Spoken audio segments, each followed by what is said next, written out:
Good evening. It's wonderful to be with you for this special Christmas show, isn't it, Ronnie? Indeed it is. And in a packed programme tonight, we shall be meeting a Scotsman who ate the usual turkey today, and we'll be asking him why he doesn't buy a new one. I'll be talking to the Polegate branch of the Animal Liberation Front, who rescued thousands of turkeys and intend to release them into the wild as soon as they're defrosted. But first, the news. At a specially convened Geneva Christmas conference, President Reagan brought his guitar, Mr. Gorbachev brought his balalaika, and Mrs. Thatcher brought her comb and paper. The meeting was said to be harmonious. News had just come in from Sussex that firemen have freed the drunken bell ringer who forgot to let go of the rope and caught his ding-dong merrily on high. But now a seasonal sketch in which Mr. Ronnie Corbett appears as little Jack Horner sitting on a tuffet with Miss Muffet. First she shares her curds with him, and then she has her way with him.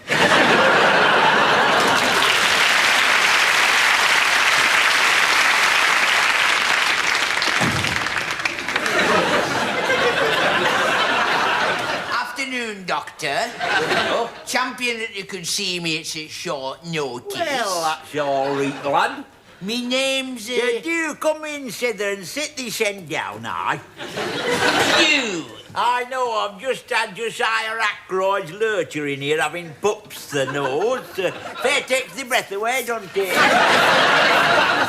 Nay, Pew. Me name is Pew. Oh, I see. I rang thee on the telephone about me tortoise. Oh, that is nothing like as maybe I remember now, yes. Let's have a look at the little fellow. What's the matter with him then, Sither? Well, you see, he's just not been feeling himself of late, I know. Well, that's not but difficult with a tortoise, you know. In fact, well nigh impossible with them little stumpy legs. Yeah, you see, he's not been feeling himself, and I just reckon he may be a martyr to some kind of mental stress. Oh, there's nothing like as maybe we all are, eh? What's to say? Let's have a little gander at the scamp then, Sither. Come on, get him out. Well, he's been acting real queer, you know. Oh, Fair minders me, you see. Yeah. You see, I'm fair minded.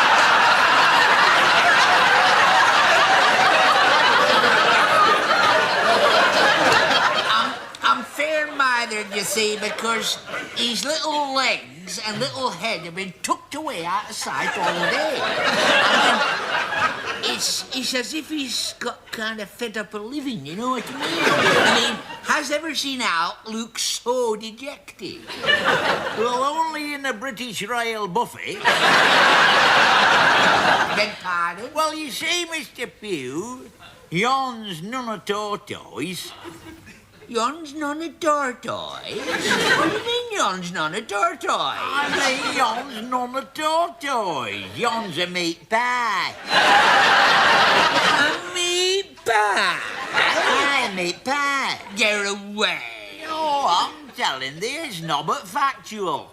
Yon's a meat pie, and I'd swear that on my mother's whippet's grave. Nay, thou must be bleamed her soft at head. Yon's a tortoise, and no mistake. Listen, if yon's a tortoise, thine's a Chinaman. I tell you, if yon's a meat pie, then thine's another Chinaman. All right, then, all right. Happen we'll test it with a lettuce test. What's to say, eh? Fair enough, yes. Happen lettuce test will settle matters. Right-o, here we go, then. Give it lettuce test. Yes, lettuce test.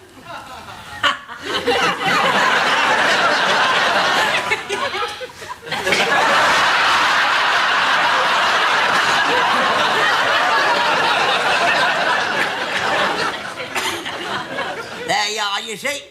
Well, it has eaten a little bit, hasn't No, it? of course it hasn't. That little oil was in the lettuce to start with, you barn pot. No, that is a meat pie, admit it. Yee, there's no but right the nose. Yon's a meat pie. I am bound thinking there's no mistakes, is it?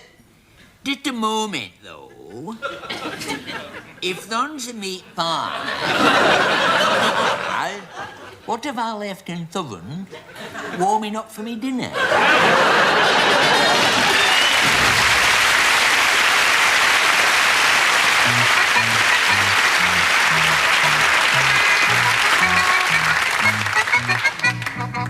It's time you got a new suit, you know.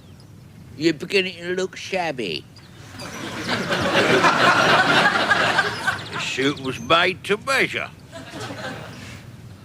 But the bloke didn't pick it up, so I had it. You've worn that jacket ever since I knew you. I know. This was my wedding suit. Oh, you was married and all, was you? Yeah. My wife was like the ocean. She was wild and restless, and she made me sick. Any kids? Oh, yeah. I don't know how, though. She was so daft. When I suggested a family, she went out and pulled up all the gooseberry bushes. Having kids with her was like waiting for a bus. Nothing happened for ages, then 3 come along all at once. Oh, triplets you had? Yeah. Of course, they're all grown up now. What were they? One of each. A boy, a girl, and an hairdresser.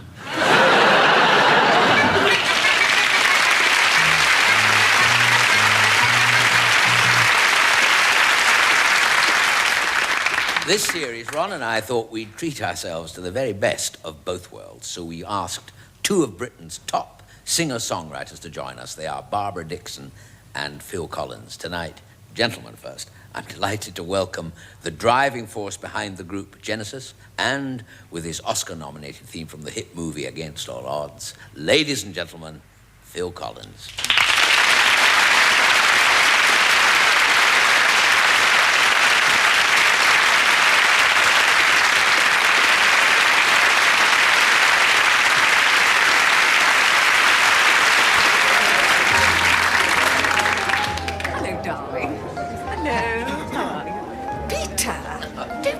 There all on your own. And Hamish! Come and meet Peter. Hamish, this is Peter. Peter Hamish. How do you do? You two have got so much in common. I must pop off and do my hair.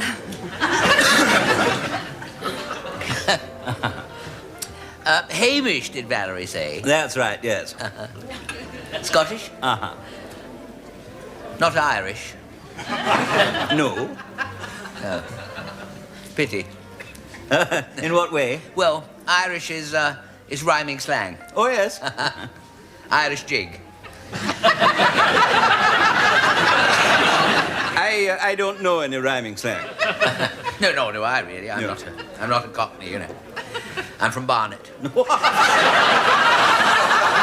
What's so funny about Barnet? Barnet Fair. You know Barnet Fair. What do you mean Barnet Fair? Well, Barnet is Valerie's maiden name, isn't it? Barnet, yes. And she's fair, you see. She's not fair, she's a brunette. Well, she's blonde underneath. Oh, I wouldn't know about that. So tell me, which town in Scotland do you come from? Ayr, I suppose, is it?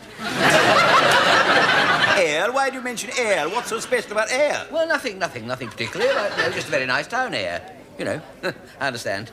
It grows on you. I do not come from Ayr. I come from somewhere quite different. Oh, really? Where? Wigton in Wigtonshire. Wigton in Wigtonshire. On the River Wig. I don't see anything funny about that at all. It's a very thriving town. My company happens... Tell me what business are you in then? I'm a rug maker. I make rugs, that's all. I don't see anything funny about that. Very necessary things, rugs. What do? I suppose you do something very vital, do you? Something wildly important, do you? Well, I work for British Aerospace. I work in the wind tunnel. Yes, I move the position of the little aeroplane in the wind tunnel. Oh, I don't believe you. What, with the wind blowing? Well, sometimes, yes. Oh, doesn't it tend to be a bit troublesome at all? No, not really. Oh, doesn't it blow things away? No. Oh, come off it. Your glue can't be as strong as that. What are you talking about? What am I talking about? Why don't you face up to reality? You're wearing a wig. I am not. This is one of the worst wigs I've ever seen. It looks like a doormat. I'm not wearing a wig. You're the one who's wearing a wig. I deny that. You are wearing one of the worst wigs I have ever seen in the whole wide world. It's like a hat. Well, yours looks like a ginger cow pat. Are I shall poo yours off. Well, I'll stuff yours down the lavatory, mate. Now, come on, chaps, break it up. Keep your hair on. Show off.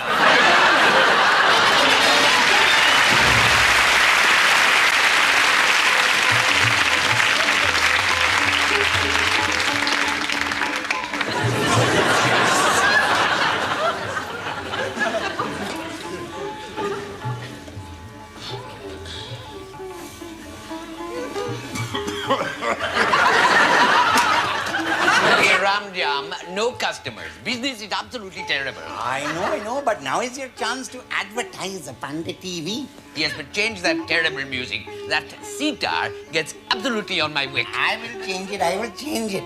I can never recognize the tune.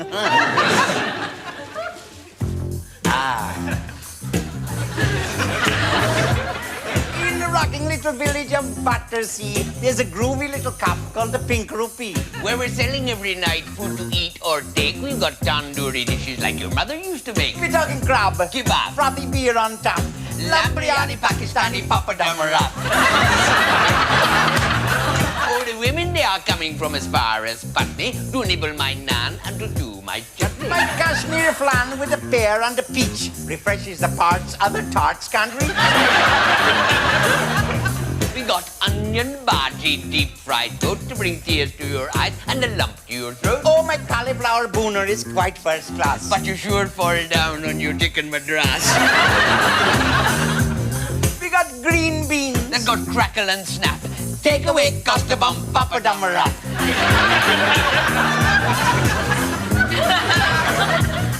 Oh, a lot of big wigs make a stop at our shop when they hurry for a curry with this hinge on top. Ian Botham takes potluck. Man is out every night for a Bombay duck. Last week, Ted Rogers was here having fun. He sat and ate from 3 to 1. He was stuffing it in. Finished up with a pain in his dusty bin. We got posh, nosh, not Chinese or Jap. Very nice spicy rice, papadum wrap. Bamboo, chewy, gooey pickles and pop. Hot and squishy Bangladeshi papadum wrap. Oh, buddy, all this talk of food. It's making me famished. I know, absolutely. I want my dinner now, if I may. Yes, you want the usual. Yes, please. I have the baked beans on toast. Oh, the baked beans. I love the native food, yeah.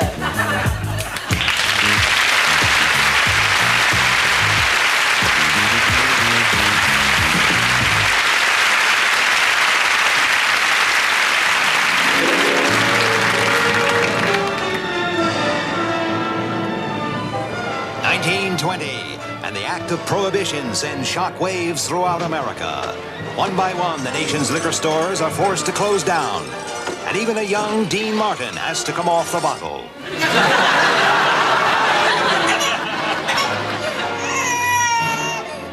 But corruption and bribery are widespread. And there are plenty of places to get cheap booze if you know where to look.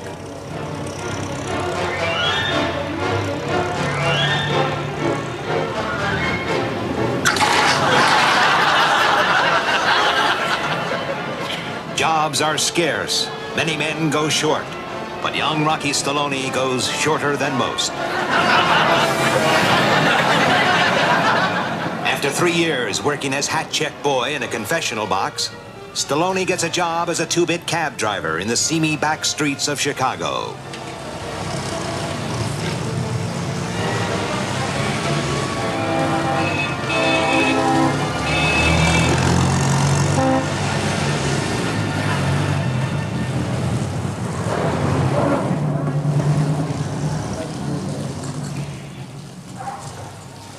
Hey, Mac, you do deliveries?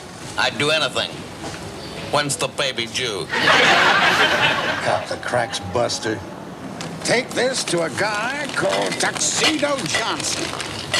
He'll be waiting outside Macy's warehouse on Dockside. That big rundown heap where all the bums hang out? That's him. What's in here, anyhow? Aftershave, brother. Just aftershave.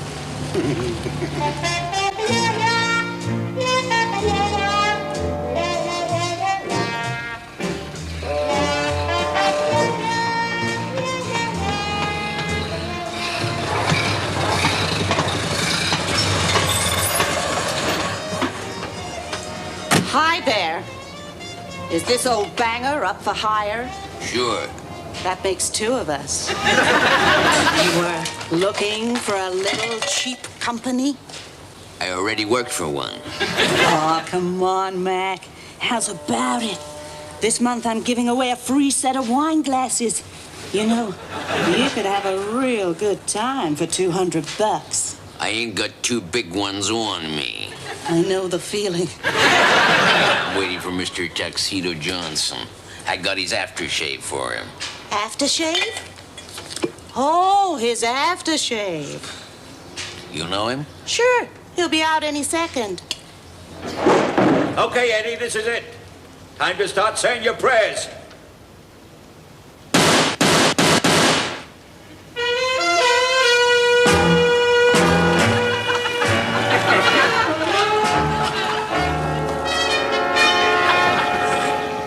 Hey, what's this creep doing here?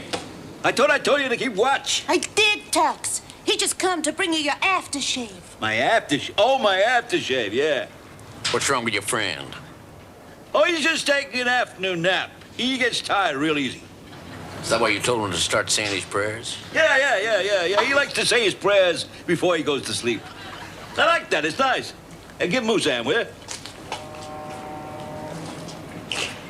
Mr. Johnson, what are you going to do with him? Oh, he likes to go for his afternoon swim just around about now.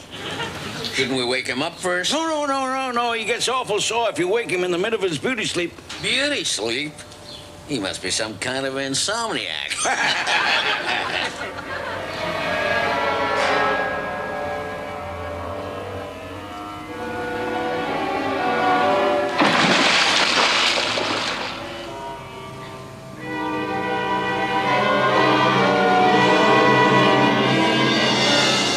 Is he meant to be floating on his stomach like that, Mr. Johnson? For a swimmer, he don't seem to be moving very fast. Hey, Mr. Johnson, he's sunk. So are you, buddy. What? Come on. Where did they go? I didn't do anything, officer. Yeah, and I'm Florence Nightingale. You smell of cheap liquor. Okay, let's go. But Officer Nightingale. Sentenced for a crime he did not commit, Rocky Stallone commences a 10-year stretch in the dreaded state penitentiary. He is forced to don the striped uniform of a common convict, to live like an animal in a cage.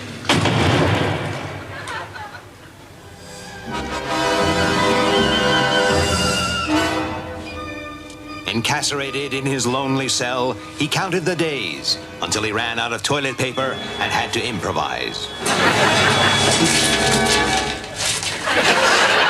But eventually, all those days were behind him.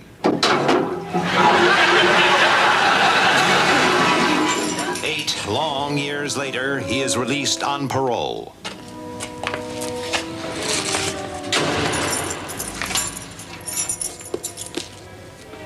As the guard hands back his few meager possessions, the moldy sandwich only serves to remind him of the big cheese who put him inside.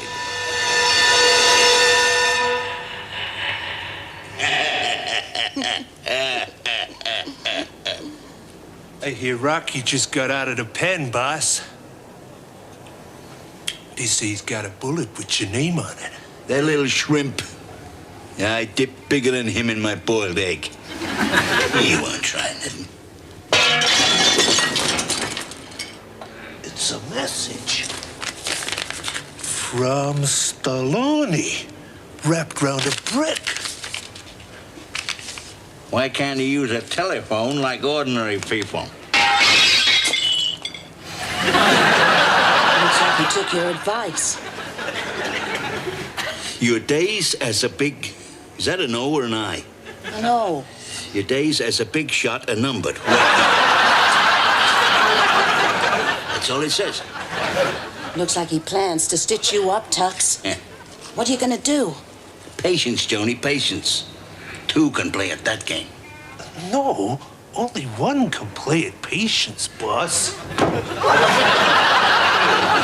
Ow. That's smarts. So, what are you gonna do about Rocky? I don't think we need to bother about Rocky anymore. I just sent 12 of the boys round there to give him a little welcome home party. Oh, my God.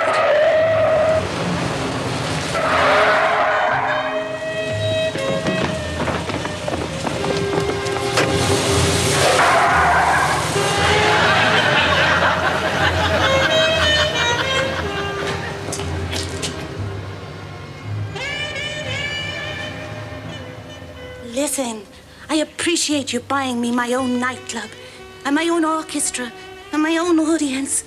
But you gotta face it, Tux. I can't sing. Of course you can, doll. Gonna knock him dead tonight, and if you don't,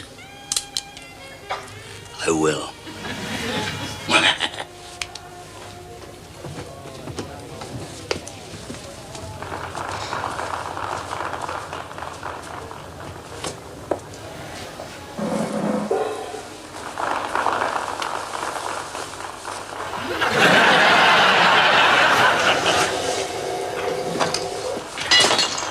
Hey, that ain't no way to treat your boyfriend. Rocky. Listen, Joni, I aim to get even with Tuxedo. And you can help me.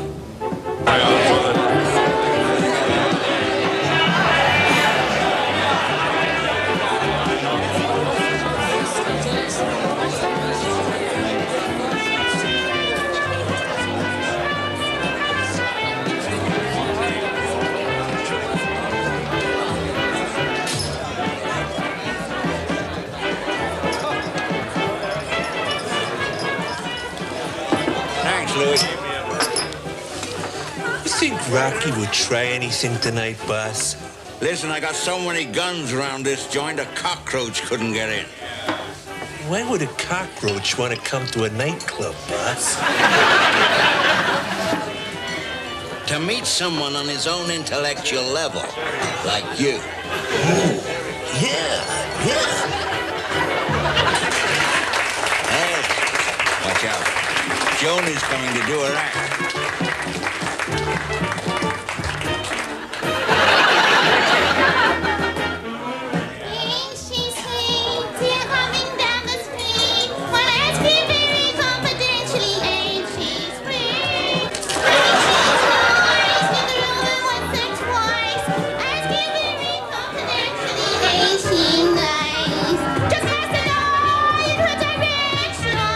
She's great, boss. Yeah.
What I would give for a pair like that.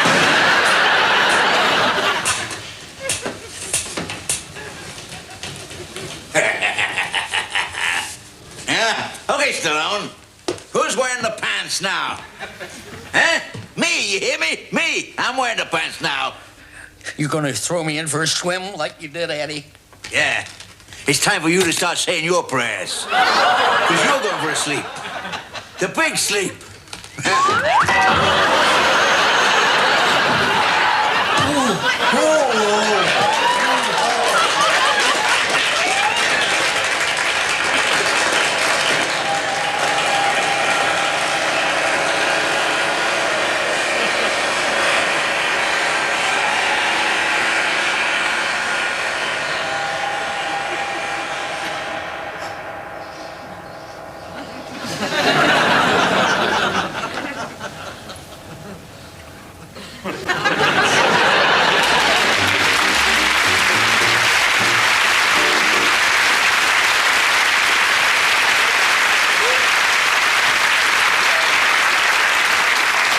Here's a rather amusing story about a chap who goes to live in Bridlington.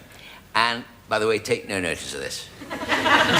I'm sorry it's here, but there's nothing we can do about it. That's the BBC for you. You know, you'd think the least they would do is sweep the floor before you came on, wouldn't you? I mean, this would never have happened under our old producer, you know, before he was put on the transfer list to Rugby Special. He's been having a few marital problems, by the way, recently. Apparently, since he's been out there covering the rugby matches, he hasn't scored at home at all season. This joke concerns... Oh, it's pathetic, this, it really is.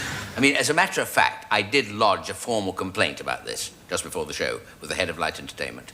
And I must say that his reply, "Naff off, you four-eyed little plonker," did leave something to be desired. I said, look, the audience out there do not want to see some ugly great eyesore on the screen. He said, I know, that's why we put the packing case beside. He said, don't forget, your BBC contract expires this week, so if I were you, he said, I'd watch my step. Lofty. Well, I'm not standing for this cavalier sort of treatment anyway. I want to know what's inside this damn thing. I mean, the one consolation, the one good thing about being a comedian is it's the one job where they can't replace you with a machine. So we'll see what... Good evening. Nice to be with you again, isn't it, Ronnie? I don't believe this. You know, Joe, about a man who goes to the barber. The barber says, excuse me, sir, your hair's going grey. And the man said, well, get a bloody move on then.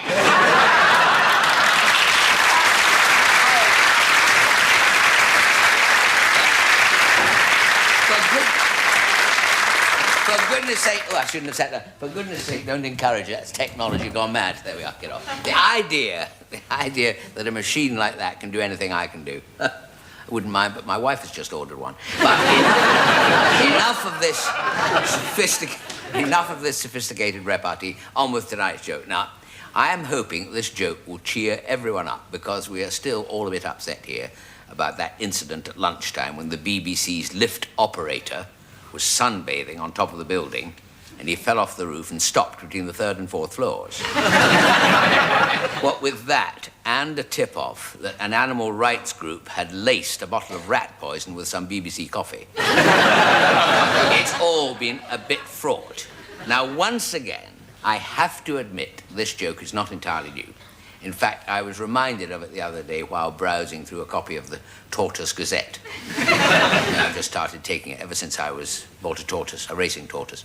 I've never had a real pet before. You have to remember I was brought up in a very poor and tough neighborhood. I mean, my father used to ride shotgun on a Tesco supermarket trolley. My goodness, where we lived, you could be strip-searched going into a Tupperware party. I remember we used to live in constant terror of the local gay mafia, run by the fairy godfather.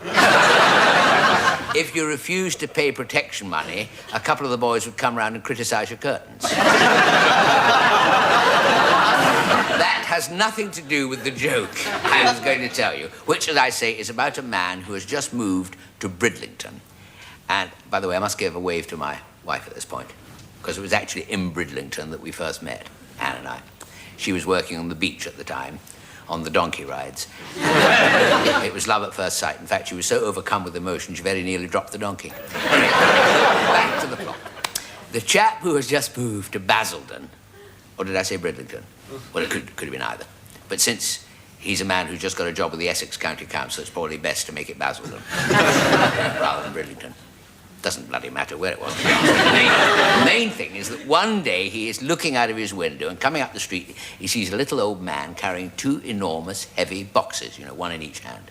And as he watches the old man, he struggles up the road with these two boxes, puffing and panting, and he disappears around the corner. 2 hours later, the chap looks again, and there is the old man coming back, still gasping for breath, doubled up with these two enormous boxes, you see. Well, this goes on day after day. Every time he happens to look out of the window, he sees this old man lugging the two massive boxes about. Well, one day, chap has just popped down to his local for a quick one, which he's out, so he decides to go to the pub. On the way, he bumps into the little old fellow, still staggering along with these two hefty boxes. He said, excuse me, he said.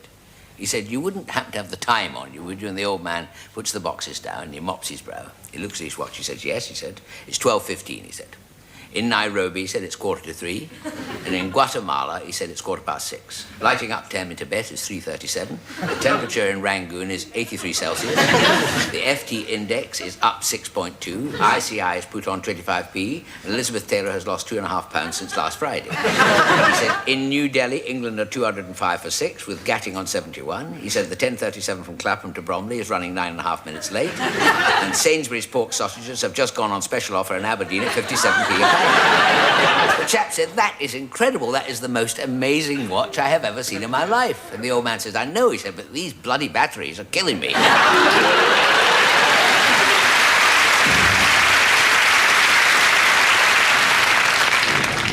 We're cornered, Corporal. We should be lucky to get out of here alive. Probably later than that, sir. What? Probably later than 5, sir. Nearer 5:30. I said get out alive, not get out by 5. Oh, sorry, sir. It's these guns, sir. I know. I can't hear, sir, with the guns, sir. Yes, Are we cut off from the others, sir? Yes, I'm afraid we are, Corporal. Yes, we can either lie low here until morning, or you can find a high vantage point and see if you can spot the enemy. What do you say? Thank you, sir. No. Oh, well, it's up to you, sir. Yes. I think you better get up a tree and risk it. Oh, thank you, sir. I could just do with one. What? I could just do with a cup of tea and biscuits, sir. I said get up a tree and risk it. Oh dear. Well, go on, make a start. Make a start, sir. Make a start! Make a start! Do I have to repeat every stupid little word? Well, there's no need to be personal, sir. What? Well, calling me that. I said stupid little word. Oh, sorry, sir. I thought you said something else, sir. Get on with it, Corporal. Sir, I can't climb trees, sir. What? I can't climb trees. Never could. Ever since I was a small boy at Wimbledon, sir. You never told me that, Corporal. What's that, sir? That you were a ball boy at Wimbledon. And I've always loved tennis. Dennis the cook, sir. Tennis, man! Oh, never mind all that. Look, up on the ridge there's one of our tanks. You've got to go up and recapture it, right? But listen, be terribly careful. Yes, sir. This place is full of Jerry snipers. Yes, sir. Anywhere near a tank is a hot spot. Oh, I don't think we are, sir. What? Anywhere near a Lancashire hot pot, sir. You're obsessed with food, Corporal. Sir, I can't go, sir. Why not? My gun's gone wonky, sir. Well, it's nerves. I'm the same. Don't worry about it. No, sir, my gun, sir. Oh, your gun. What's the matter with it? Well, it was in my pocket, sir. And it went off half-cocked, sir. That's terrible. You'll have to report to Matron when we get back to Castle. I tell you what, I'll have to go myself, Corporal. All right, sir. Okay, don't worry. Yes. Now then, let's have Are you all right, sir? Of course I'm not all right. I'm shot. Well, it is, sir. I'm hot too, sir. Sir, Oh, never shall I get the stretcher bearer, sir? No, it's too late for that. Just go and let me die in peace. Do you want any gravy, sir? Gravy? Any gravy on your pie and peas, sir? I didn't say go and get me pie and peas. I said go and let me die in peace. Oh, sorry, sir. Oh, don't worry about it, Corporal. You're not such a bad chap. Thank you, sir. We haven't always seen eye to eye. Or ear to ear, for that matter. No, it's the gun, sir. Listen, at least if you get back alive, when I get up to heaven, they'll say, out of all this mess, you've saved an ordinary man. Yes, sir. Yes, sir. Save what, sir? An ordinary man. Yes, sir, I will. You will what? As soon as I get back to the mess, sir, I'll save you a strawberry flan, sir.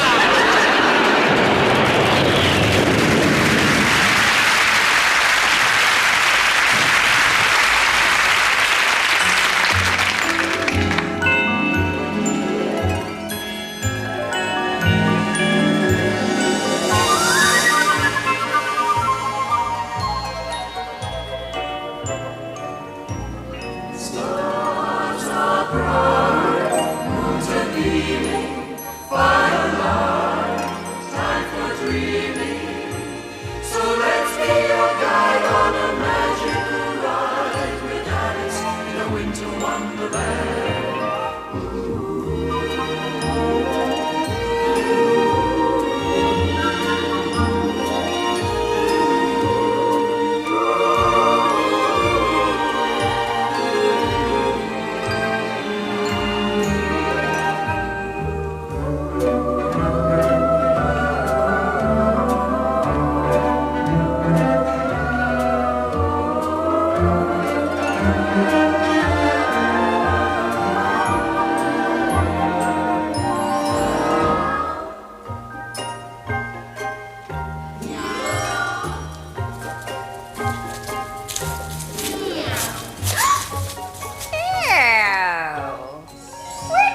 go? I should very much like to go to a party, if it please you. It won't please me, wherever you go. I can't go to parties. I'm just a head. I'm absolutely legless. How did it happen? It was the Queen. She said, off with its head, and they threw away the wrong bit. Hurry up and make up your mind. Well, it's very difficult. There are so many parties. There's a signpost over there. Go and choose.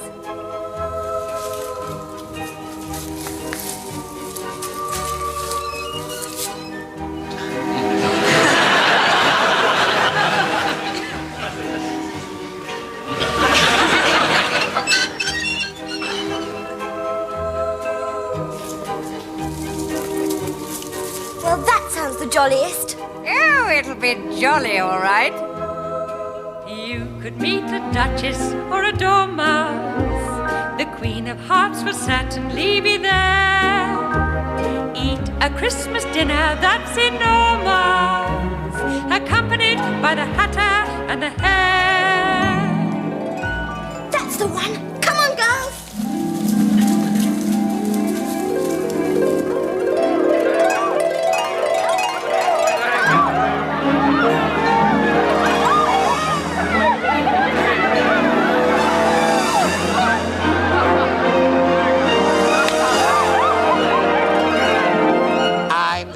He's the hare. He's the hatter.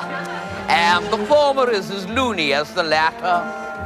Your hat is on fire. I'm smouldering with desire for Alice in her winter underwear. Winter Wonderland. What did I say there? You said underwear. Underwear?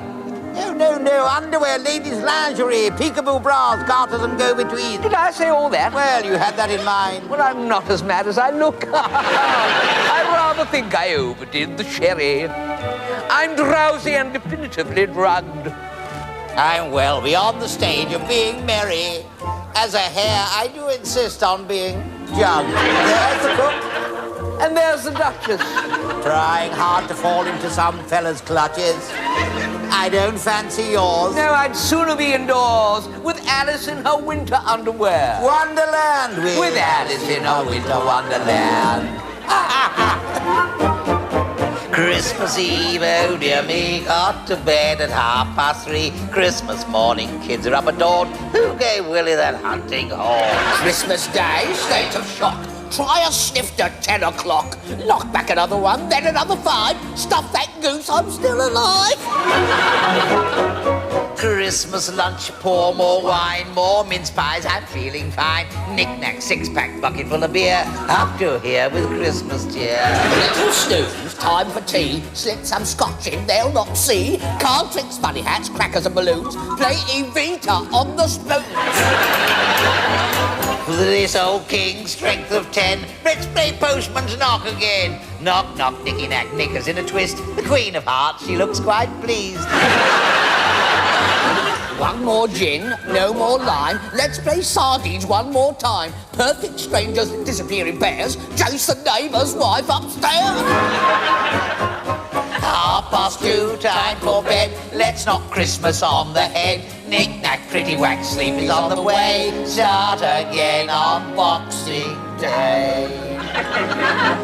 This dinner has been going on for 5 days. Off with everyone's heads. Perhaps you'd care to watch some more television, my dear. I don't think I could take any more.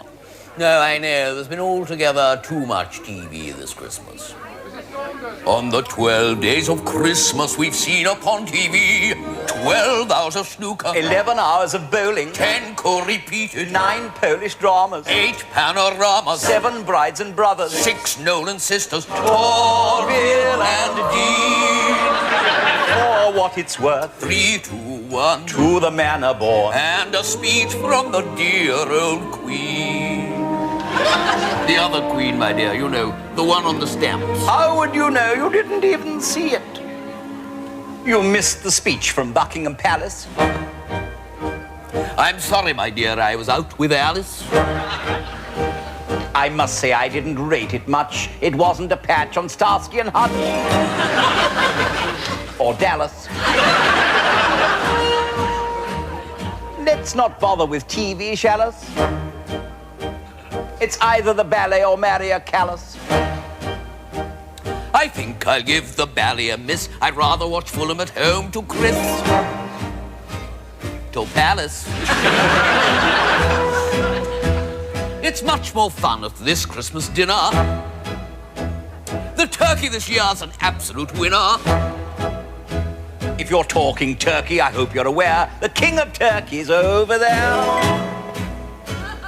Beautiful. Off with his head. I don't advise it, my dear. He'd probably run around the farmyard for ages afterwards. Anyway, there's nobody left to carry out the orders. Where's the white rabbit? He was the third course. Oh, so he was. Delicious. Well, where's the knave of hearts? He's taken some tarts off to the pictures. This party is getting out of hand. Those two fat boys at the end of the table are eating everything in sight. Off with their knives and forks.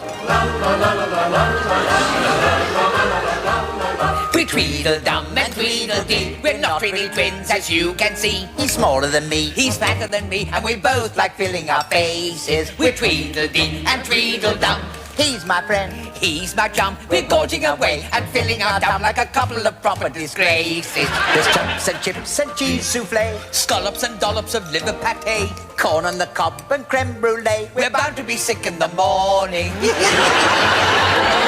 There's ham and halibut, haddock and hake, pickles and prawns, sausage and steak, truffles and trifles and tipsy cake. We might go off bang without warning.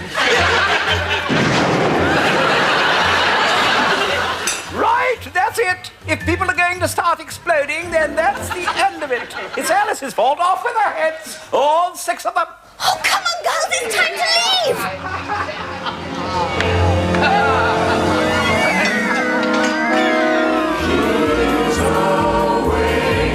Back to dreamland. That things are not exactly what they seem.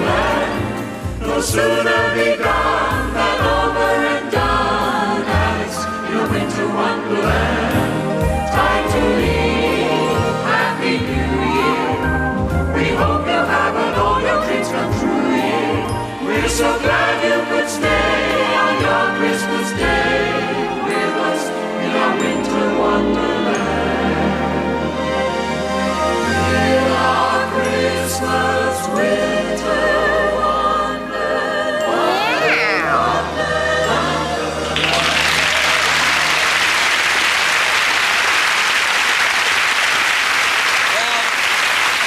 That is all we've got time for, barring a few late items of news. A turkey which escaped this morning from its pen in Norfolk and managed to get airborne was judged to be the world's unluckiest bird when it flew 37 miles and then dropped exhausted into Bernard Matthews' back garden. Thieves who stole 28,000 Christmas crackers containing hats, whistles and silly jokes are tonight being sought by the police and Little and Large. Finally, due to a heavy fog tonight in central London, Peter Pan couldn't land and had to be diverted to Manchester Opera House.